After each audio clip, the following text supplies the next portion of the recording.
हरियाणा की हर अपडेट के लिए बेल आइकन दबाएं और सब्सक्राइब करें STV हरियाणा न्यूज। नमस्कार। ब्रेक के बाद एक बार फिर आपका स्वागत है। आपके साथ मैं हूं खालिद हसन। लगातार हम यूनियन बजट 2021-22 को लेकर चर्चा कर रहे हैं और तमाम गेस्ट हमारे साथ जुड़े हुए हैं। अभी सतीश नंबरदार किसान नेता हमारे साथ जुड़ चुके हैं। सर, स्वागत है आपका और बाकी तमाम गेस्टों का भी स्वागत है जो लगातार हमारे साथ बने हुए हैं। लेकिन सबसे पहले राजगुरु बिश्नोई जी के पास जाना चाहेंगे जो कि सीए हैं, और उनसे सबसे पहले मेरा सवाल यह है कि सर, आज जो बजट पेश हुआ उसको आप किस नजरिए से देख रहे हैं? क्या ये बजट, जिस तरह से एक तरह से कोरोना काल के बाद बजट आया, उसके बाद अगर देखें तो जीडीपी माइनस रहते हुए बजट पेश किया गया है, क्या ये जीडीपी माइनस को प्लस कर पाएगा बजट? देखिए सर, जीडीपी माइनस को प्लस करने की बात जो बजट में कही गई है वो ये है कि हाँ, जीडीपी को बजट प्लस कर रहा है। लेकिन थोड़ी देर पहले भी बात हो रही थी कि सरकार कहती है कि जीडीपी वी शेप में रिकवर करेगी, जो कि नेक्स्ट ईयर से 11% जाएगी। उसके बाद अग्रवाल साहब ने बड़े डिटेल में उसको समझाया कि रिकवरी एक बार तो 11% पे हो रही है, लेकिन उसके जस्ट अगले साल जो जीडीपी की ग्रोथ है वो करीबन 6% के आसपास आ रही है। तो इसको हम वी शेप रिकवरी ना कह के इसको अगर के शेप रिकवरी कहें तो वो ज्यादा बेहतर रहेगा, ताकि हम इसको अगर वी शेप कहें तो हम कहीं ना कहीं आईने को आधा देख रहे हैं, और अगर उसको हम पूरी तरह से जानना चाहें तो इसको हमें थोड़ा सा एक्सपेंड करके देखना चाहिए कि वो रिकवरी हमारी मेंटेन नहीं हो पा रही है। ठीक है, कहीं ना कहीं। डीआर अग्रवाल साहब, आप एक अर्थशास्त्री हैं, आप आज की बजट को किस नजरिए से देख रहे हैं? जिस तरह से कोरोना काल के बाद आपने देखा है किस तरह से स्थिति जो है वो एक तरह से खराब होती चली गई, नौकरियां लोगों की छूट गई। उसके बावजूद जब ये बजट आया है, हालांकि जिस तरह से प्रधानमंत्री ने भी कहा और अर्थशास्त्री माफ कीजिएगा वित्त मंत्री ने भी कहा कि मैंने ही पहले ही 5 बजट पेश माफ कीजिएगा मिनी बजट दे रखा है, लेकिन उसके बाद इस बजट को आप किस नजरिए से देखते हैं?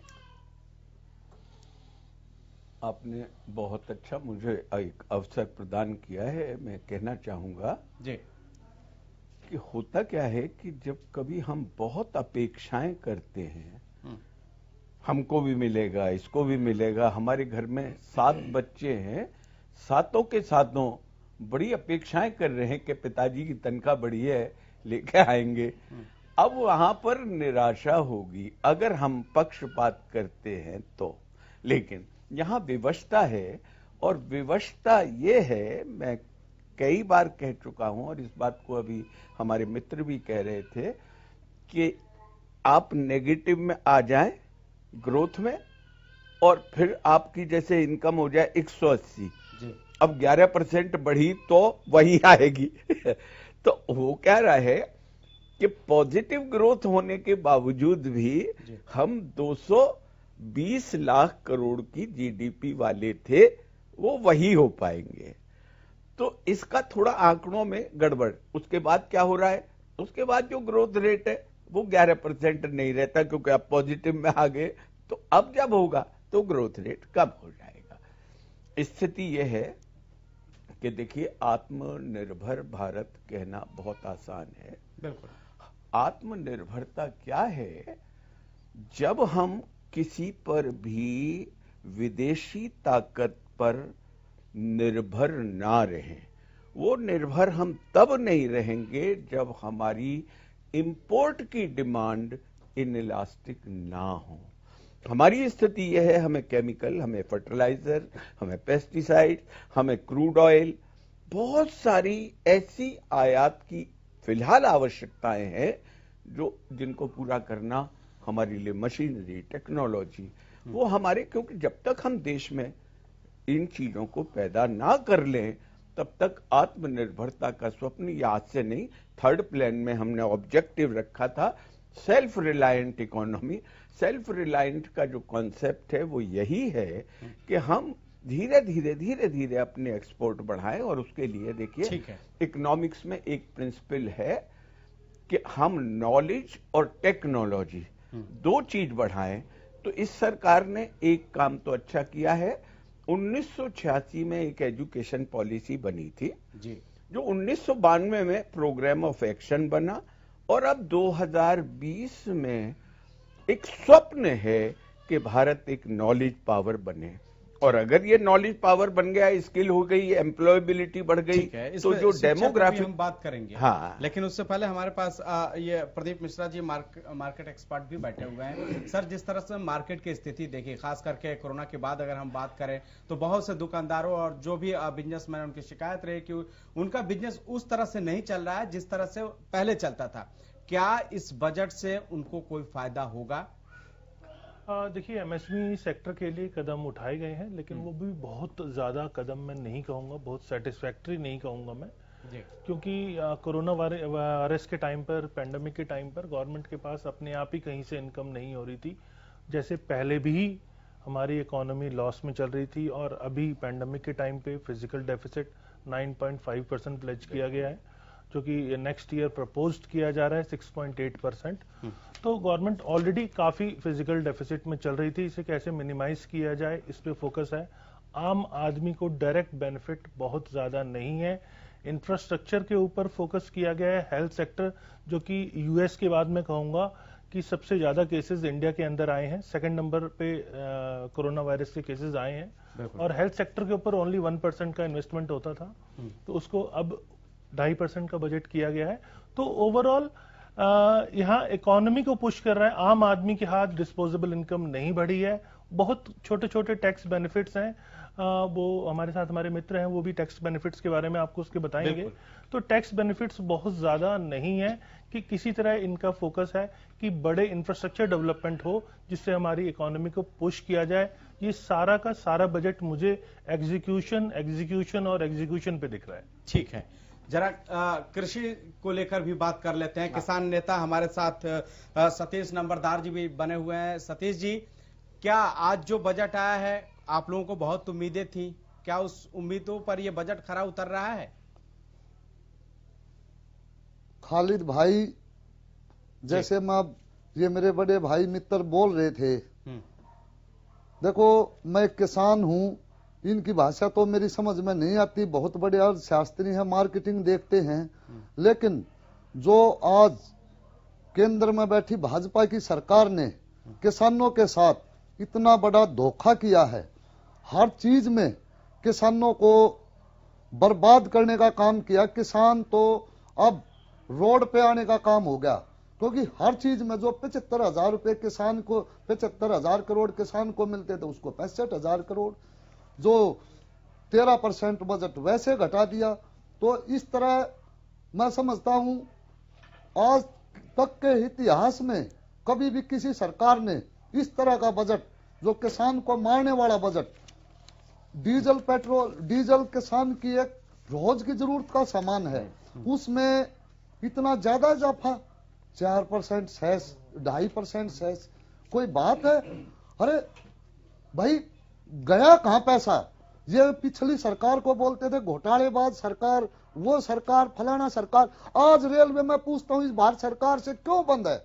आज 3 महीने से पूरे का पूरा देश का सिस्टम पटरी पर चला हुआ है, लेकिन ये रेल को बंद किए हुए हैं, सिर्फ बेचने का काम किया जा रहा है रेलवे को। अब इसमें इतना घाटा दिखा दो, अब पूंजीपतियों को किस तरह फायदा पहुंचाया जाए इस पूरे के पूरे बजट में। मैं अपने बड़े भाइयों के जो पढ़े लिखे हैं, मैं उनकी भाषा सुन रहा था, इनको भी मेरे हिसाब से, इनके चेहरे से लग रहा था इनको काफी निराशा लग रही थी इस बजट से। लेकिन किसान तो पूरी तरह निराशा की उसमें डूब चुका है, और जिस तरह आज किसान सड़क पे है, मैं समझता हूं इस बजट को देखने के बाद किसान दोहरी ताकत से सड़क पाएगा और उस सरकार के खिलाफ हल्ला बोलेगा। ठीक है, मैंने योगेश कौशिक जी को इसलिए थोड़ा देर से समय दिया क्योंकि एक ये राजनीतिक विश्लेषक हैं और खास करके जो किसान आंदोलन है उसको भी अच्छे तरीके से जानते हैं। और आज का जो बजट सर आया है उसमें कृषि के लिए तो ये कहा गया कि ये जो बजट है गांव और किसान की है, लेकिन दूसरी तरफ बजट कृषि बजट में कमी कर दी गई। ऐसे में आपको नहीं लग रहा था कि इस समय एक जरूरत थी कि एक मरहम लगाया जाता किसानों को, जो 3 कृषि कानून को लेकर किसान डटे हुए हैं, कुछ थोड़ी नरमी बरती जाती, हो सकता है उसका कुछ बातचीत में भी फायदा दिखता और समाधान निकलता? नहीं, देखिए, अगर आप पॉलिटिकल एक्सपर्ट के नाते मुझसे पूछ रहे हैं तो मैं तो सरकार की मंशा जानता हूं, ये क्या चाहते थे। ये तो इत्तेफाक से, किस्मत से, या प्रभु जो है सत्य के साथ रहता है, इसलिए इनका आंदोलन दोबारा से खड़ा हो गया, वरना वो तो खत्म करने जा रहे थे इसे। और उसके पीछे पूरी की पूरी साजिश थी, और साजिश बिल्कुल स्पष्ट हो चुकी। सिद्धू जो इनका अपना आदमी था, उसने जाके झंडे फहराए, इनको बदनाम करने के लिए फिर उन्होंने इधर उधर और झंडे तोड़वाए। उसको मैं कैलकुलेट करके बता देता हूं। सरकारी आंकड़े ये कहते हैं कि 2 लाख ट्रैक्टर थे। 2 लाख ट्रैक्टर का मतलब हर एक पे अगर 5 आदमी हैं तो उन्हीं के हिसाब से 10 लाख लोग थे। 10 लाख लोग में से 10,000 लोग दिल्ली के अंदर घुसते हैं, उन्हें कोई नहीं रोकता है, और वो भी लाल किले में घुसने से नहीं रोकता है, उन्हें कहीं नहीं रोका जाता। वो एक आदमी झंडा फहराता है, झंडा फहरा के वो बयान देता है, उसके आज तक वायरल हो रहे हैं बयान, उसका कुछ नहीं हुआ है। तो ये साजिश उनकी सरकार की फेल हो गई। एक तो अच्छा, उसके बाद विधायक, लोकल विधायक आता है, वो आके कहता है कि हम अभी जी जूते मार के बाहर कर देंगे। पर मैं वही कह रहा हूं, सत्य जो है सत्य रहता है। सत्य ने फिर अपना परचम लहराया, नए सिरे से इनका आंदोलन खड़ा हो गया।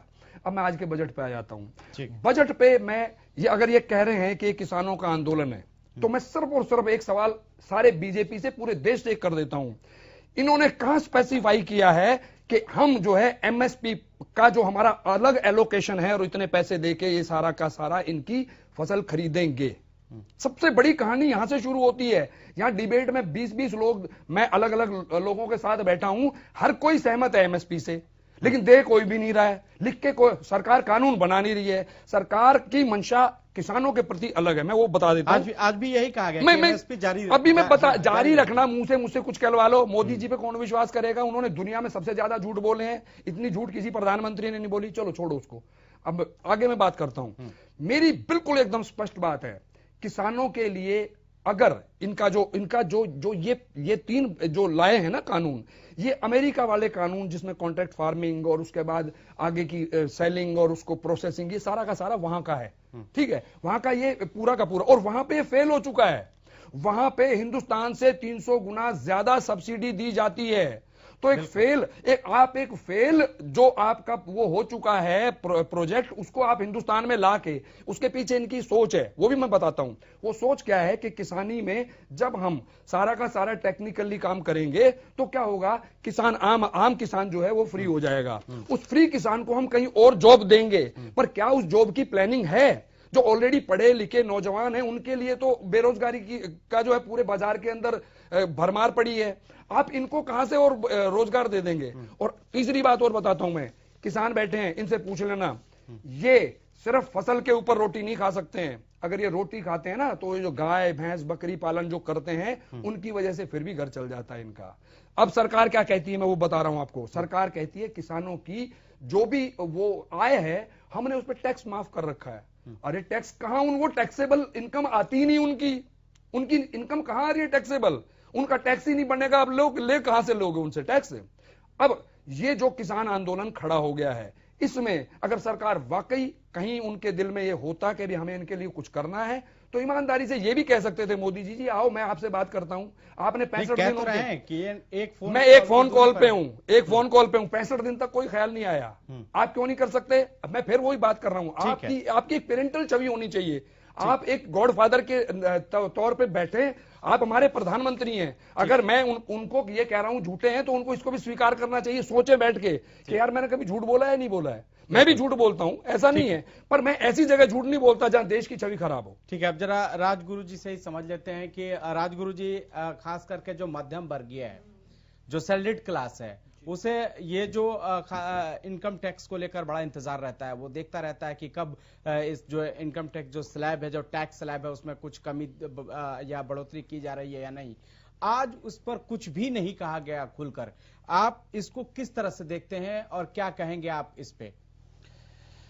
खालिद जी, जो आपने मध्यम वर्ग की बात करी, आपने स्पेसिफिकली सैलरीड क्लास की बात करी। सैलरीड क्लास हमारे देश का वो नागरिक है, वो वर्ग है जो ईमानदारी से 100 रुपए कमाता है तो 100 रुपए पर टैक्स देता है। बिल्कुल।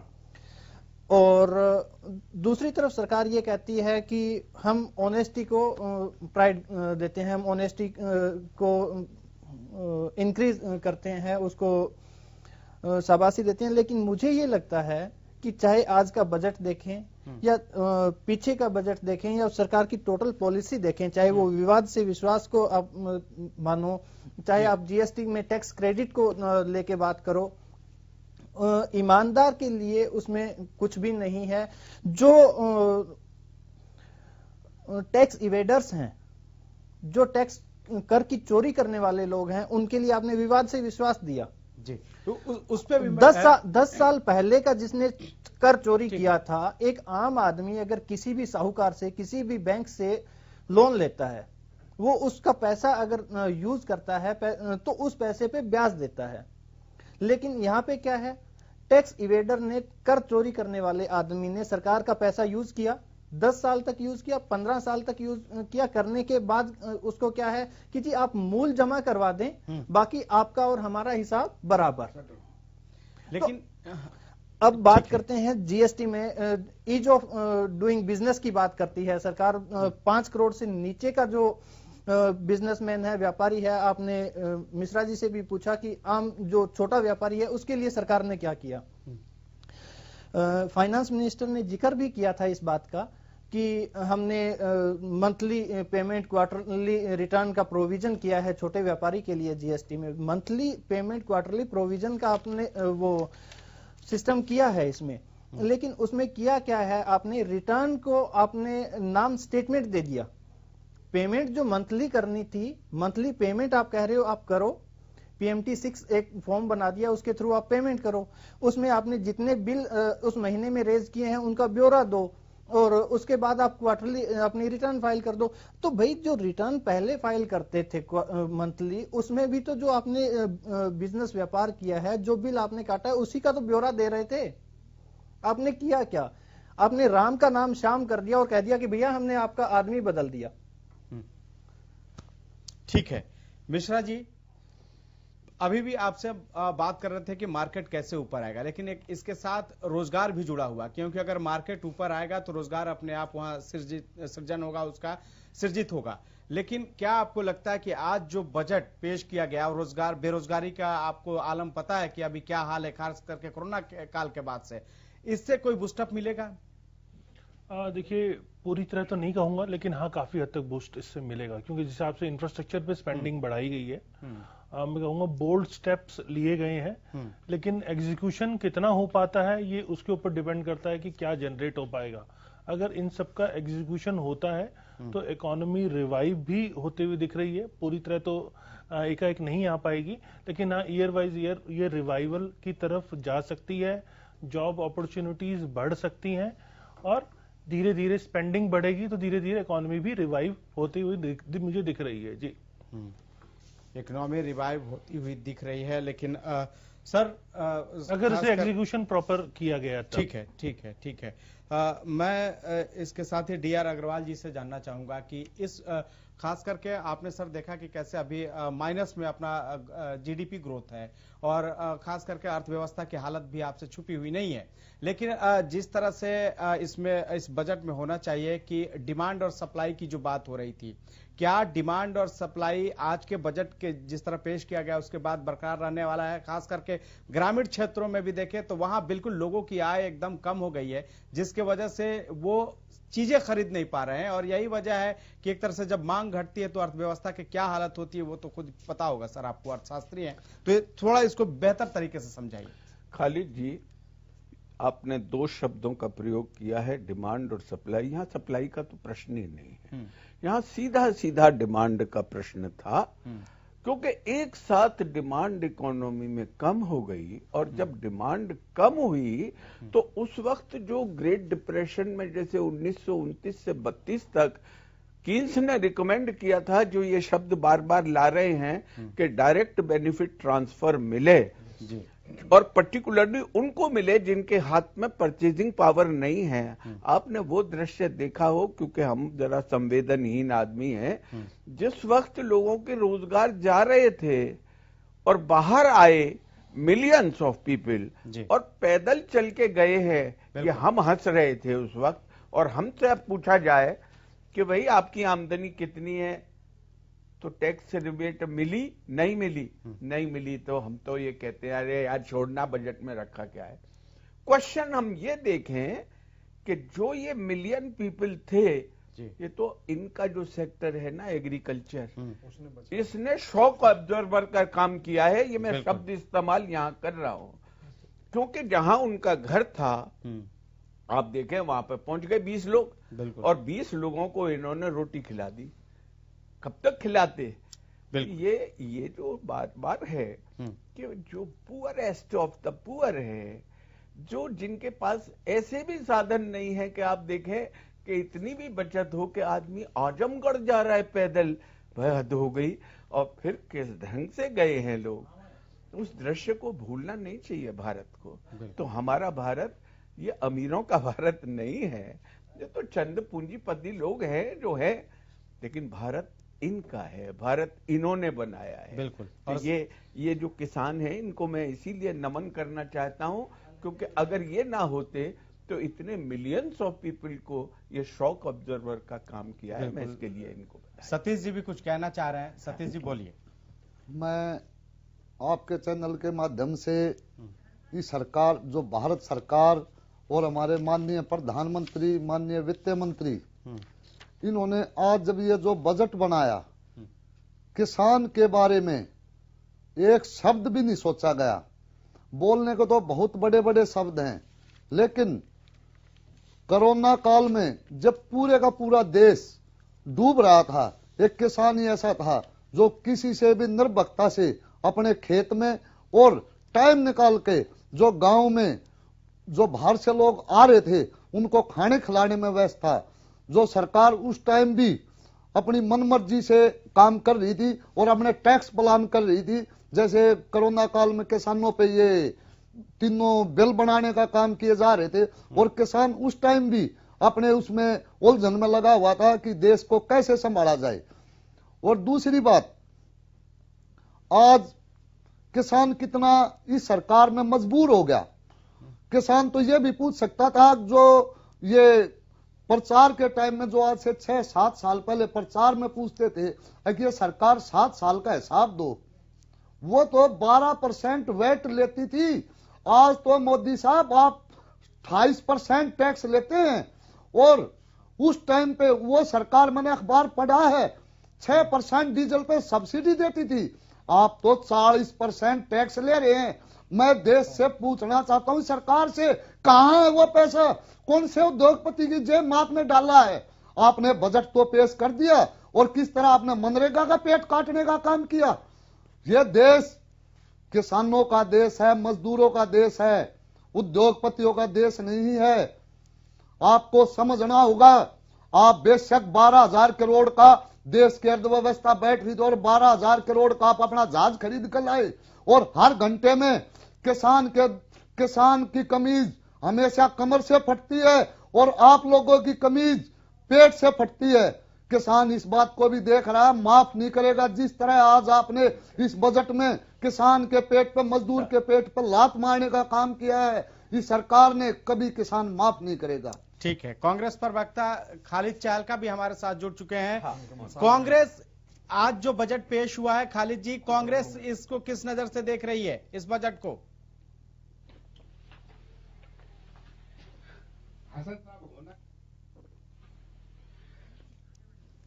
तो संपर्क उनसे नहीं जुड़ पाया है, लेकिन हम सीधे योगेश कौशिक जी के पास जाना चाहेंगे। योगेश कौशिक जी, खास करके आज के बजट में किसानों पर बात हो रही थी और आप भी कर रहे थे, मंडियों को मजबूत करने की बात कही गई है, जबकि 3 जो कृषि कानून आ रहे हैं उनको किसान काले कानून बता रहे हैं और वो कह रहे हैं कि इससे एपीएमसी कमजोर होगा, सरकारी मंडियां कमजोर होंगी। लेकिन इस बजट में तो ये कहा जा रहा है कि इससे मंडियां मजबूत होंगी, उसके लिए पैसे रिलीज किए जाएंगे।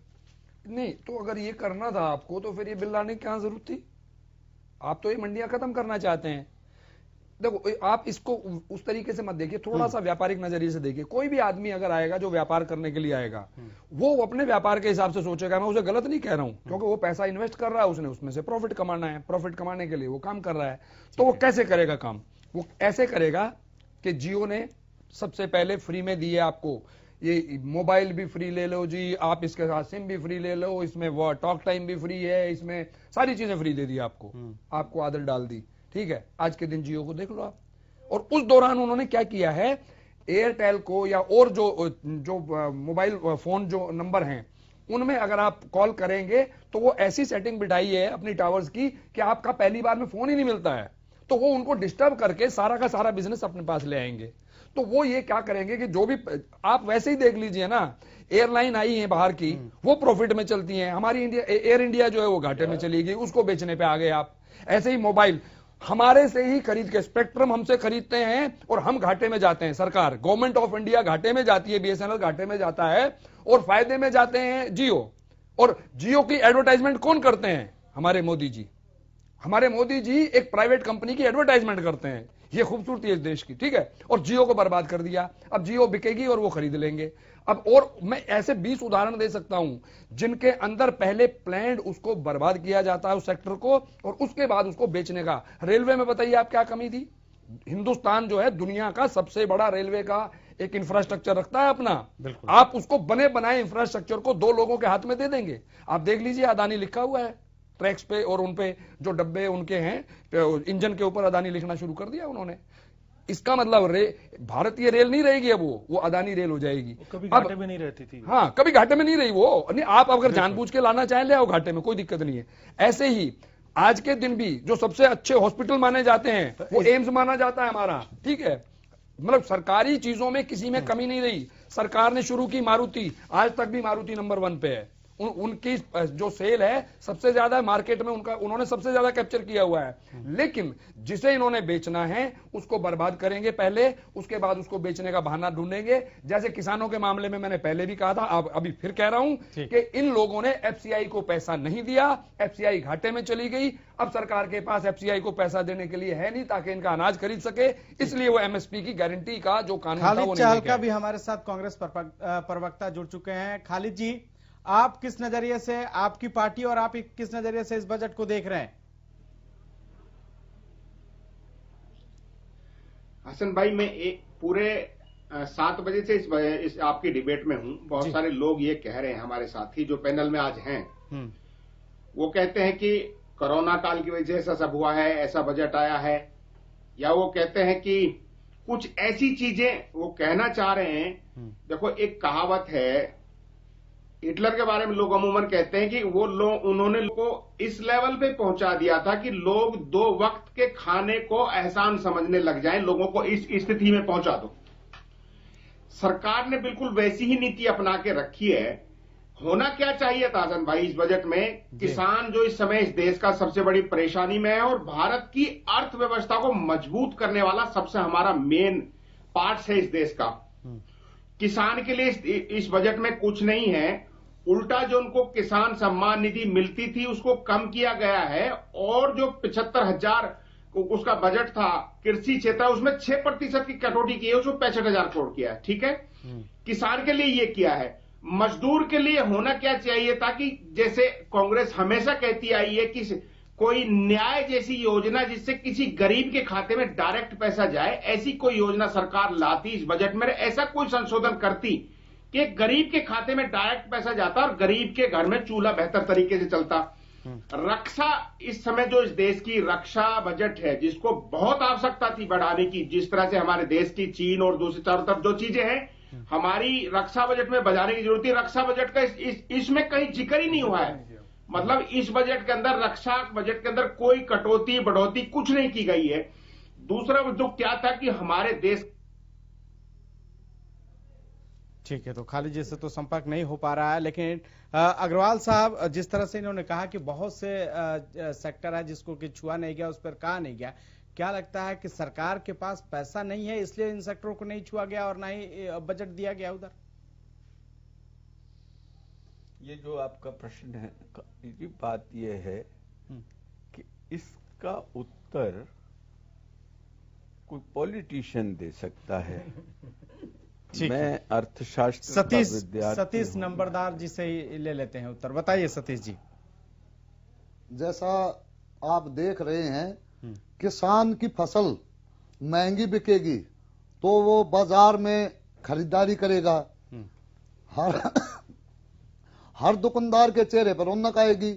जब आज किसान ही मर रहा है तो दुकानदार बेचारा कहां जाएगा? दुकानदार हिंदुस्तान की सबसे ज्यादा इकोनॉमिक किसान से चलती है। गांव, पूरे का पूरा गांव का सिस्टम, शहर का सिस्टम गांव में फसल लेकर जाता है किसान शहर में, शहर से अपना सामान खरीद कर लाता है, वो उस दुकानदार से, दुकानदार की अच्छी बिक्री होगी, दुकानदार भी 2 पैसों का कहीं इन्वेस्ट करेगा। लेकिन सरकार, मेरे को याद है प्रधानमंत्री जी के बनने से पहले के भाषण, ये जीएसटी जो आ गई तो छोटा दुकानदार मारा जाएगा। वो उस टाइम पर 14% जीएसटी आ रही थी। अरे प्रधानमंत्री जी, आप तो 28% ले आए। और दूसरी बात 7 साल पहले देश पे 84 लाख का कर्ज था, अब तो 1 साल से ही सिर्फ कोरोना है, लेकिन ये कर्ज 1,64,000 करोड़ रुपए कैसा हो गया, ये देश जवाब मांग रहा है। जैसे मैं देखता हूं नेशनल मीडिया के चैनल किस तरह किसान को मारने का काम करके एक तरफा खबरें चलाते हैं। मैं धन्यवाद करता हूं उन भाइयों का भी, उस चैनलों का भी। किसान की इतनी बुराई करो, किसान अपने आप ही आत्महत्या को मजबूर हो जाए और ये किसान अपने आप ही मर जाए, और सरकार जो ये मंसूबे पाले बैठी है उसका भी इसको करने में दिक्कत नहीं आएगी। मैं धन्यवाद करता हूं सेंटर के जितने नेशनल चैनल हैं उन सब भाइयों का। ठीक है। कौशिक जी, साथ ही आपसे ये जानना चाहेंगे कि जिस तरह से आज हमने देखा कि कुछ चीजें सस्ती हुई, कुछ महंगी हुई, सोना चांदी सस्ते हो गए, और बात करें यूरिया महंगा हो गया, डीपी खाद महंगा हो गया। होना तो ये चाहिए था कि ये सब चीजें सस्ती होती, क्योंकि सोना चांदी तो आम आदमी के पहुंच से दूर की बात है। सोना खास करके आम आदमी के पहुंच से दूर की बात है। जो बेचारा रोज अगर कामगार है वो 500-600 रुपए कमाता है और खाता है, वो कैसे खरीद सकता है? तो उससे तो उसकी कोई मतलब नहीं है। होना यह चाहिए था कि अगर यूरिया सस्ता हो, डीपी खाद सस्ता हो, तो किसान को इससे राहत होती, लेकिन यहां भी तो राहत दिखाई नहीं दे रही। देखिए, मैं ना इसको थोड़ा सा अलग कर देता हूं। जो महंगा हुआ है, जो सस्ता हुआ है, सोना चांदी तो सस्ता हो गया है, अब कब होगा ये मुझे मालूम नहीं, लेकिन जो इन्होंने मेन कंसंट्रेट किया है मेरे ख्याल में, जैसे स्टील है वो भी सस्ता हुआ है, और स्टील बहुत महंगा हो गया था, थोड़ा बहुत नहीं, 60-70 रुपए के करीब पहुंच गया था, जो कि 40 रुपए होता था। ठीक है, तो वो 60 से 55 ले आएंगे, उसको मैं सस्ता कहूं, या 60 से 40 लेके आएंगे उसे मैं मानूंगा, क्योंकि कंस्ट्रक्शन कॉस्ट बहुत ज्यादा बढ़ गई थी। और अब जो ये हम बात कर रहे थे कि 15% की जहां पे रोजगार मिलता है, अगर वो हमारा बर्बाद हो जाएगा, वो काम नहीं कर पाएगा, तो हम कैसे करेंगे? अफोर्डेबल के लिए इन्होंने प्लान किया है। इसमें अफोर्डेबल में 1.5 लाख रुपए के करीब वो सरकार देगी भी, और उसके अलावा उनको 1 साल का कुछ वेव आउट किया है, मुझे मालूम नहीं, पर वो उनको लाभ मिलेगा उनका। तो ये इसका मतलब ये है कि ये हमारी कंस्ट्रक्शन को ऊपर लेके जाना चाह रहे हैं, जिसमें 15% रोजगार मिले। बहुत अच्छी बात है, मैं इससे खुश हूं और सहमत भी हूं। अच्छा, अब ये खाद की और इनकी बात कर रहे हैं, ये एक साजिश के तहत हो रहा है, आप इसको समझिए। ये राजनीति है पूरी की पूरी। क्योंकि अब मैं बताता हूं क्योंकि जब कॉन्ट्रैक्ट फार्मिंग होगी, तो कॉन्ट्रैक्ट फार्मिंग में ये होगा जी, हम आपके का एक खेत लेते हैं और आपको सारी चीजें हम देंगे, ये बीज दे दिया, ये खाद दे दिया, ये पानी का सिस्टम दे दिया, ठीक है, और उसके बाद आपकी फसल भी हम लेंगे, ठीक है। और वो जब चलेगा तो वो क्या 2 साल का जो पैकेज मांग, ये कह रहे हैं ना 2 साल हम इनको बढ़ा देते हैं, 2 साल कह रहे, 1.5 साल कह रहे हैं, तो 2 की भी बात हो गई है। वो क्यों कर रहे हैं कि 2 साल उनको इंप्लीमेंट करने में लगेंगे, और जब वो इंप्लीमेंट कर रहे होंगे, उन 2 साल में इनको पैसा पूरा देंगे भर के, ये ले जी आप 2 साल का, और ये तब तक वो मोबिलाइज हो जाएंगे, ये खुश हो जाएंगे, फिर पूछेंगे किसान भाई खुश हो, अब 2 लाख में अब 2 साल हो रही है, अब तो कर दें लागू, क्योंकि उस टाइम तक इनको ज्यादा मिल रहा होगा, ये मान जाएंगे। वेयरएज ये सारा का सारा जो हम बजट की बात कर रहे हैं ना, कि सरकार ने एग्रीकल्चर का एक्स बजट रख दिया है, उस एक्स बजट में किसान को नहीं मिल रहा है कुछ भी। जैसे मैं एक उदाहरण देता हूं आपको, जो गन्ना किसान है, गन्ना किसान का पिछली साल तक का पैसा अब तक नहीं आया, जबकि चीनी मिल के मालिकों को ये पैसा दे चुके, चीनी बिक चुकी, और चीनी अब अगला गन्ना जा चुका, ठीक है। तो होता क्या है कि एक मिल मालिक को तो दे देते हैं, लेकिन किसान का पैसा नहीं पहुंचेगा। तो ऐसा ही क्या होगा? अभी एक और डेफिनेशन है, किसान बैठे हैं हमारे सामने, इन्होंने बिल पूरे पढ़ रखे हैं। इन्होंने क्या किया है कि जो प्रोसेसिंग करेगा उस प्रोडक्ट की, वो भी किसान की कैटेगरी में आएगा, और उसके ऊपर भी टैक्स माफ होगा। इसका मतलब ये है, जबकि मैं आज बता रहा हूं, अभी कुछ 6 महीने पहले फॉर्चून का जो तेल है वो अदानी जी का है, वो 95 रुपए का 1 लीटर बोतल आती थी, आज के दिन वो 140-50 के करीब हो चुकी है। तो इसका मतलब यह है कि हमारे तेल, खाना पीना, दाल चावल, सारे के सारे कंट्रोल अदानी और अंबानी के हाथ में दे देना चाहती है सरकार। और इनको मजदूर बना के अपने यहाँ पे इस्तेमाल करेंगे। भाई तुम मजदूर हो, खेत तुम्हारा है, ठीक है। वो हमारे यहाँ एक कहावत है हरियाणा में कि बेटी जब नई बहू आती है ना, बेटी सारा घर तेरा है पर दरे का हाथ मत लगाई हो, मतलब आपको कहते रहेंगे। और उसके पीछे भी साजिश क्या बताता हूं, क्योंकि जमीनें बहुत महंगी हो गई है। 1 करोड़ की जमीन लेके किसानी वाइबल प्रोजेक्ट नहीं बनता है, इसलिए इनको किराया दे दिया जाएगा कि ये आपका 10,000, आपका 5,000 फसल के हिसाब से। और उसके अलावा भी किसानी का और दूसरा रूल बताता हूं, किसान है ये मेरे से ज्यादा जानते हैं। एक ही फसल आप हर बार बोते हैं तो उसमें कुछ गड़बड़ हो जाती है, अगली बार कम हो जाती है, तो वो बदल बदल के ये लोग बोते हैं। मेरे पास उदाहरण है, आप YouTube खोल के पढ़ लेना। पूना के अंदर, महाराष्ट्र के अंदर किसी ने कॉन्ट्रैक्ट फार्मिंग की। उन्होंने कहा कि जी आप अंगूर बोते हैं, आप अंगूर बोइए, जो हम चाहते हैं बीज देंगे, आप वो लगाइए और हम आपको इस रेट में लेंगे। 2 साल उन्होंने बोया, तीसरी साल उनकी फसल ही नहीं हुई।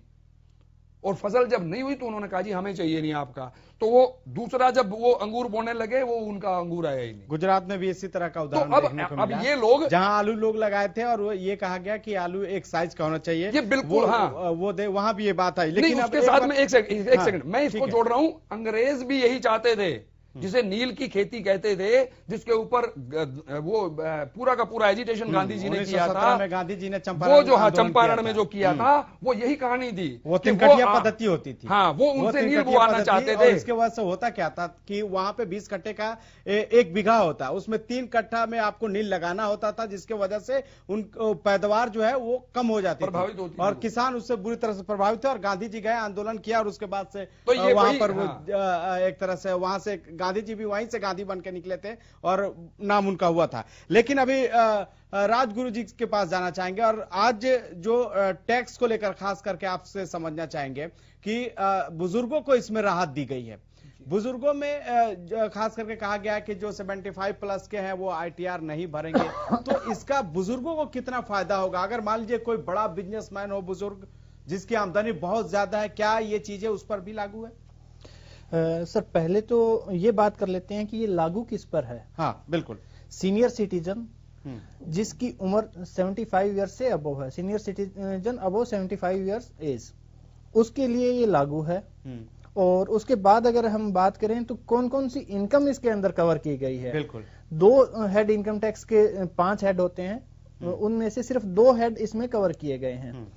उसमें सैलरी के जो एम्प्लॉय हैं उनकी जो पेंशन मिलती है रिटायर्ड एम्प्लॉय को, वो, और इंटरेस्ट की इनकम अगर किसी का सेविंग अकाउंट में है या FD किसी सीनियर सिटीजन ने करवा रखी है तो वहां से जो उसको इनकम रिसीव होगी उसको सिर्फ कवर किया गया है। कोई सीनियर सिटीजन जिसकी उम्र 75 साल से ज्यादा है, उसका चाहे बिजनेस है, वो अगर अपनी प्रॉपर्टी सेल कर देते हैं या उनकी रेंटल इनकम है, तो वो सब इसके अंदर कवर नहीं किए गए हैं।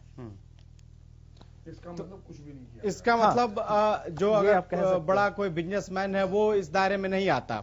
बिजनेस खास, ठीक है। खास करके अग्रवाल जी से आप समझना चाहते हैं। अग्रवाल जी तो कह रहे हैं कि पॉलिटिकल आप क्वेश्चन पूछ रहे हैं, लेकिन सर आपसे ये सवाल पूछा था। नहीं, अभी मैं आपसे ये पूछ रहा हूं कि अगर हम देखें पहले जो था इन्वेस्ट काफी गिरा है पहले के मुकाबले। 2013 और 12-13 में हमारे पास 30% के आसपास हमारा जो था वो इन्वेस्टमेंट था, लेकिन अब वो काफी गिरा है। हाँ। क्या इस बजट से इन्वेस्टमेंट को लाया जा सकता है? क्योंकि पिछली बार भी सरकार ने बहुत से जो सरकारी जो कंपनियां थी उनको एक तरह से प्राइवेट करने की कोशिश की थी, लेकिन उसमें बहुत से इन्वेस्टर आए ही नहीं। अब कितनी चुनौती है सरकार के पास कि इन्वेस्टरों को यहां तक ला सके?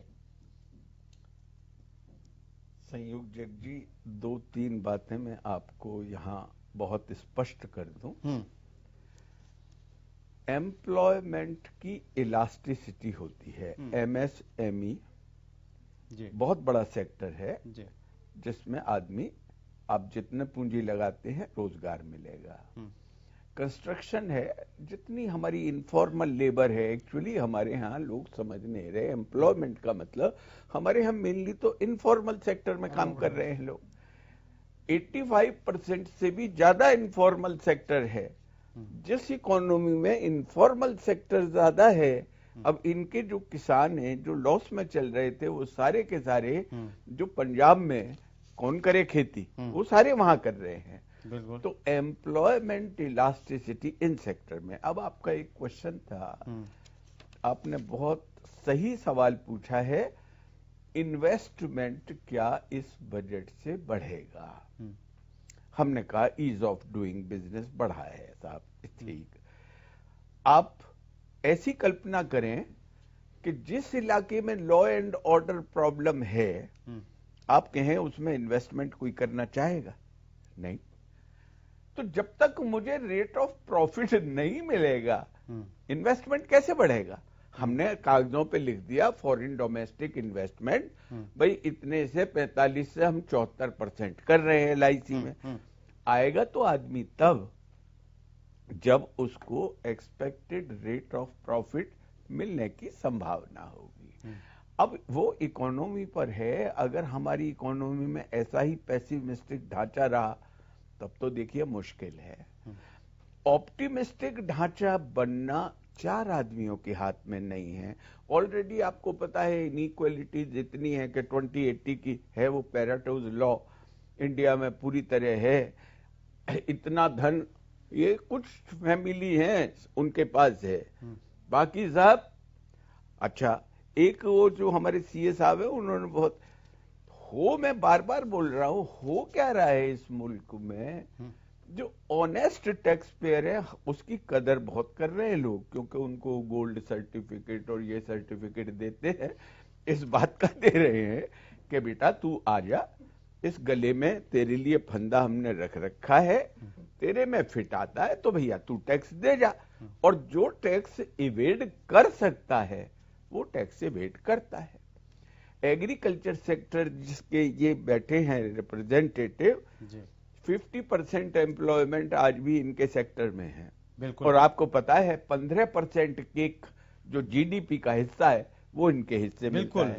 और प्रॉब्लम आप तो एक नहीं, मेरे पास तो ये सारे तो मेरे पास तो ये सारे, क्योंकि मैं रोज अभी आपको मैं बताऊं, एक मैंने बहुत अच्छा एग्रीकल्चर पर पेपर लिखा है, देखिए वो शायद फॉरेन में एक्सेप्ट हो गया है, हो जाएगा, तब मैं आपको वो दिखाऊंगा कि मैंने वो सारे जो डेटा के किस तरह से इनकी डबल इनकम होगी 2022 तक, ऐसे ही हम 2024 तक $5 ट्रिलियन। देखिए ये सब चीजें राजनीतिकों को शोभा देते हैं झूठ बोलने, हम जैसे पढ़े लिखों को तो जी अपनी दाल रोटी से मतलब होता है। भगवान हमें दाल रोटी देता रहे। खालिद चहल का लगातार बने हुए हैं कांग्रेस प्रवक्ता हमारे साथ। खालिद जी आवाज आ रही है? आवाज आ रही है सर। डिसइन्वेस्टमेंट को लेकर काफी सवाल विपक्ष उठा रहा है और ट्वीट भी किया जा रहा है। सोशल मीडिया पर भी हम देख रहे हैं कि जहां पे कई जगहों पर राजनीतिक नेता सेल इंडिया सेल जैसे करके ट्वीट कर रहे हैं, क्या कहेंगे? देखिए, मैं बहुत देर से हमारे बहुत सम्मानित और जानकार साथी इस बजट के ऊपर जो चर्चा हो रही इसमें कर रहे हैं। एक कहावत हसन भाई ये था, पुराने समय पे कहते थे कि हिटलर ने अपने लोगों को इस तरह कर दिया था कि 2 वक्त की रोटी लेना वो एहसान समझते थे। और एक बड़ा कारण ये बता रहे हैं कि जो हमारे देश में कोरोना आया, ये इस देश के पीछे मतलब ये हमारा जो बजट खराब हुआ है इस वजह से हुआ है। अब भाई कोरोना हमारे देश के अंदर आ गया, लेकिन सच्चाई ये है कि 2 साल पहले ही शुरू हो गया था मंदी का दौर। एक्सपर्ट ने भी यही कहा है कि 2 साल पहले मंदी का दौर था। देश की ये स्थिति बहुत दिनों से बनी हुई है। जी, ये आज की कहानी नहीं है। जी बिल्कुल। बेरोजगारी 45 सालों में इस देश के ऊपर अभी सबसे ज्यादा है इस देश में। और दूसरी जो चीजें होना क्या चाहिए था कि किसान को हम क्या करते हैं, किसान को इस समय जो इस देश का किसान सड़कों पे है, हमें करना क्या चाहिए था? हमें करना ये चाहिए था कि हम किसान के लिए कुछ राहत देते, इन कानूनों के ऊपर इन कानूनों को जो काले कानून लगाए उनको खत्म करते और किसान बजट को बढ़ाते। करना तो ये चाहिए था, उल्टे हमने क्या कृषि बजट को 6% घटा दिया। सम्मान जो निधि है जिसका पूरी भाजपा पूरे देश में ढोल बजाती है, उसका कर क्या दिया, उसमें उसको भी घटा दिया इन्होंने। तो फिर रह क्या गया किसान के लिए, मजदूर के लिए? मैं पहले भी कह रहा था, फिर ये कह रहा हूं कि इस देश में मजदूर के लिए न्याय जैसी कोई योजना न्याय जैसी कोई योजना जानी चलनी चाहिए थी, उस सीधा पैसा किसान के खाते में, उस मजदूर के खाते में जाना चाहिए था, लेकिन मजदूर के लिए कुछ नहीं है। अभी हमारे साथी कह रहे थे कि इस देश का जो मध्य वर्गीय करदाता है उसके लिए सरकार ने क्या किया, कुछ नहीं। अभी हमारे साहब कह रहे थे कि अच्छा वाला एक बंदा है और उसको कहते हैं कि आइए आपके गले के लिए फिट है। बिल्कुल सही कह रहे हैं, जो दे रहा है उसको गला दबाया जा रहा है और जो नहीं दे रहा, इस देश में चोरी कर रहा है, उसको और ज्यादा सरकार और उसको बैकअप दे रही है। ये अब क्या किया है आपने? आप सड़कें बेचना चाहते हैं, सड़कों को आपने मंडियों में रख दिया है, आपने हवाई अड्डों को मंडियों में रख दिया है, आपने पाइपलाइनों को मंडी में रख दिया। आपने छोड़ा क्या इस देश के लिए? छोड़ा क्या? मतलब जो लोग कह रहे हैं कि सेल, बजट नहीं है, सेल लगाने का एक प्रोग्राम सरकार बना रही कि सेल लगाइए, हमने जिसको जो चाहिए ले जाइए, अन्यथा रक्षा, इस देश के रक्षा बजट में 1% की घटोतरी नहीं होती है। क्यों नहीं होती है? क्या हमें आवश्यकता नहीं है अपने रक्षा के बजट को बढ़ाने की? क्या हमें जरूरत नहीं है इस देश के किसान को कृषि बजट बढ़ाने की? और जो हेल्थ बजट के बारे में बात हो रही है ना हुसैन भाई जी, वो क्या है? आंकड़ों का हेर फेर है बहुत बड़ा, उसमें सिर्फ आंकड़ों का हेर फेर दिखा के हो रहा है, सही मायने में वहां भी कुछ नहीं है। आप कोरोना को लेकर तैयारी क्या की? आप कोरोना का डर दिखा के और इस देश को एक बिल्कुल देश को तबाह करने वाले बजट पेश करेंगे और ऊपर से कहेंगे कि हमने बहुत अच्छा कर दिया, अन्यथा देश तो ये होने वाला था। सरकार से, भाजपा से ये पूछे कि आपको जब देश मिला, जब वो कहते हैं कि हमको 70 सालों में ये देश, आपको जब देश मिला था तो उस समय देश की जीडीपी क्या थी, देश की अर्थव्यवस्था क्या थी, किसान की, मजदूर की स्थिति क्या थी?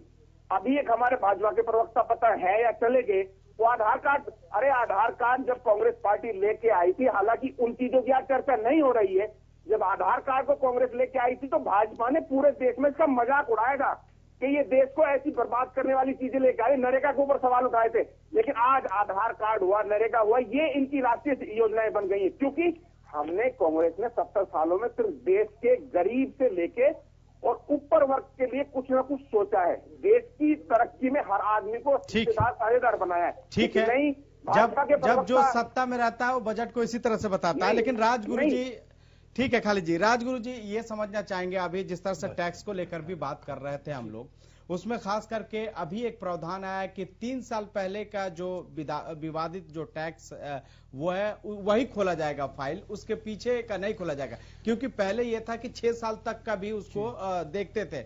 ऐसे में नहीं लग रहा है कि कुछ लोगों को बचाया जा रहा है, कुछ लोग बच गए? सर खालिद जी, मैं जो वही पहले भी कह रहा था कि ईमान, ऑनर टू ऑनेस्ट की जो बात है ना, वो ऑनर टू ऑनेस्ट नहीं है एक्चुअल में। ये ना आगे DI भूल गए हैं ऑनेस्ट के आगे की, ऑनर टू डिसऑनेस्ट। अगर आप जो टैक्स इवेडर है उसको आप ये कह रहे हो कि भैया आपका जो 6 साल पुराना रिकॉर्ड हम ना ओपन करके 3 साल पुराने तक ही देखेंगे, तो क्या कर रहे हो आप? और जो टैक्स पेयर ऑनेस्टली टैक्स पे कर रहा है उसको रिलीफ देने की बजाय आप जिसने टैक्स इवेजन किया उसको रिलीफ देने की बात कर रहे हैं। आपको रिलीफ देना चाहिए था। आप ये प्रोविजन लेके आए जीएसटी के अंदर, पहले ये लेके आए रूल है जीएसटी में 36(4), उसमें क्या इन्होंने किया हुआ है कि जो आपका इनपुट टैक्स क्रेडिट देने की बात है, इनपुट टैक्स क्रेडिट आपको 100% इनपुट टैक्स क्रेडिट मिलेगा, लेकिन कौन सा मिलेगा? जो आपके वेंडर ने बिल पोर्टल पे शो करवा दिया उसका। आपके वेंडर ने अब किसी व्यापारी ने सामान खरीदा, उसके वेंडर ने जीएसटी की रिटर्न नहीं फाइल करी, उसके जो वेंडर है उसने जीएसटी पे नहीं किया, उसने जीएसटी का इवेजन कर दिया। तो अब ये कहते हैं कि जो खरीदार है उसको हम टैक्स का क्रेडिट नहीं देंगे।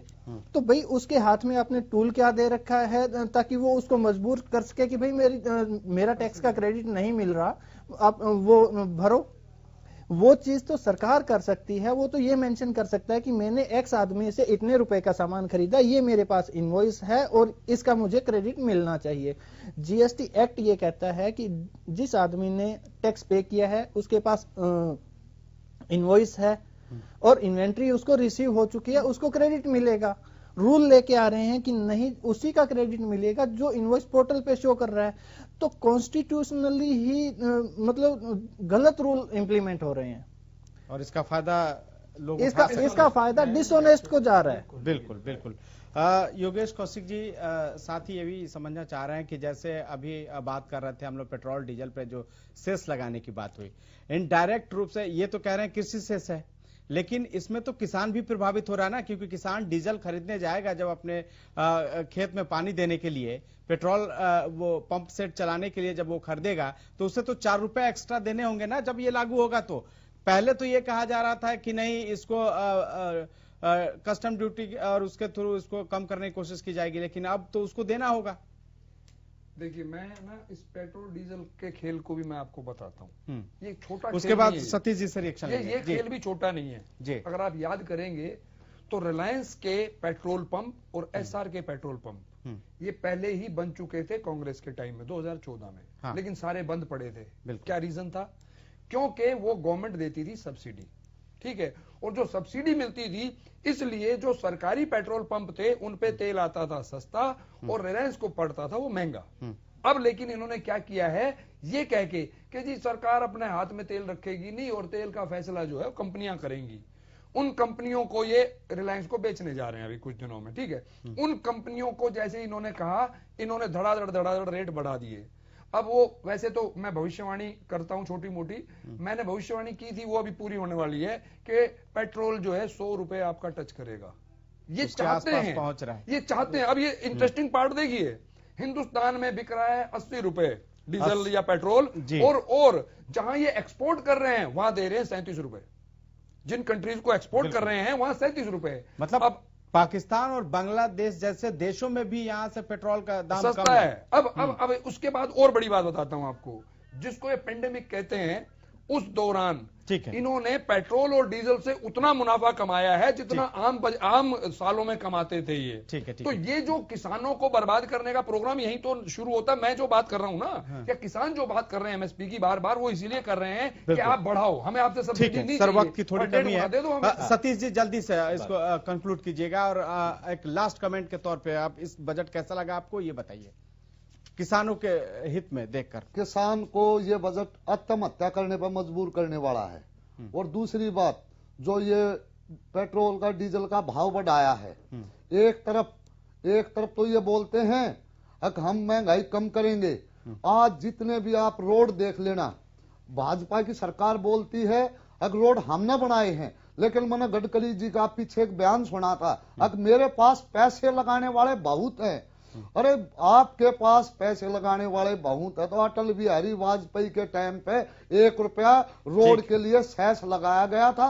गडकरी साहब, वो पैसा आज तक कहाँ है? और वो खरबों लीटर तेल डीजल रोज बिकता है, लेकिन आप किसान की जमीन लूटते हैं और उस पर रोड बनाने का काम करते हैं, और कंपनी उसका फायदा उठाती है। और सुनो, नहीं, 1 मिनट मेरे को देना ठीक है, जल्दी से जो महंगाई होती है, आज एक हैदराबाद में एक टमाटर की टोकरी 100 रुपए किसान बेचता है, और दिल्ली में वो टोकरी 900 रुपए की बिकती है, और 700 रुपए उस पर टूल डीजल और 400 रुपए 200 रुपए ऊपर टूल टैक्स लगता है। और वो महंगाई किस पर जाएगी? मध्य वर्ग पर जाएगी। ये सरकार पूरा मारने का काम किया जा रहा है। राजगुरु जी 10 सेकंड में आज का बजट कैसा है देश के लिए? सर, देश के लिए तो देश की जनता इसका निर्णय करेगी, और आने वाला समय उसमें बताएगा कि कैसे है। इंफ्रास्ट्रक्चर को टच करने की कोशिश की गई है। और दूसरा, हम अगर बात करें टैक्स पेयर की, तो सर मैं यही कहूंगा कि ऑनेस्ट टैक्स पेयर के लिए आज का बजट अच्छा नहीं है। हाँ, ऑनेस्ट टैक्स पेयर के लिए आज का बजट सही नहीं है। कौशिक जी 10 सेकंड में आप अपनी बात रखिए और जल्दी से बताइए। देखिए, मेरा मानना तो बिल्कुल एकदम स्पष्ट है कि बजट बनाते कुछ और हैं और इम्प्लीमेंट कुछ और होता है, ठीक है। फिर भी बजट, बस यही कह सकते हैं, मैं खुश इससे बिल्कुल नहीं हूं, ठीक है। और किसानों के लिए तो बिल्कुल ही खुश नहीं, मैं नाराजगी जाहिर करता हूं। अग्रवाल साहब, एक अर्थशास्त्री के तौर पे आज के बजट को आप किस नजरिए से देखते हैं, ये बताइए। It is too early to comment, number 1। Number 2, जिस वक्त कुछ चीजें शब्दों के जाल में फंसी हुई होती है, बड़ी अच्छी लगती है। जब हम उसका ट्रू इम्प्लीमेंटेशन धरातल पे करेंगे और लोग महसूस करें, जिस दिन मेरे लोग भारत के जो लोएस्ट क्लास है ना जी, ये पॉवर्टी में जैसे पहले 20 लाख से लोग उठ के आए नीचे से, बिल्कुल वैसे ही अब आएंगे तो मुझे ये बजट अच्छा लगेगा और सबको अच्छा लगेगा। ठीक नहीं है, तो आप तमाम गेस्ट हमारे साथ जुड़े, इसके लिए आपका बहुत बहुत शुक्रिया। तो आज 2021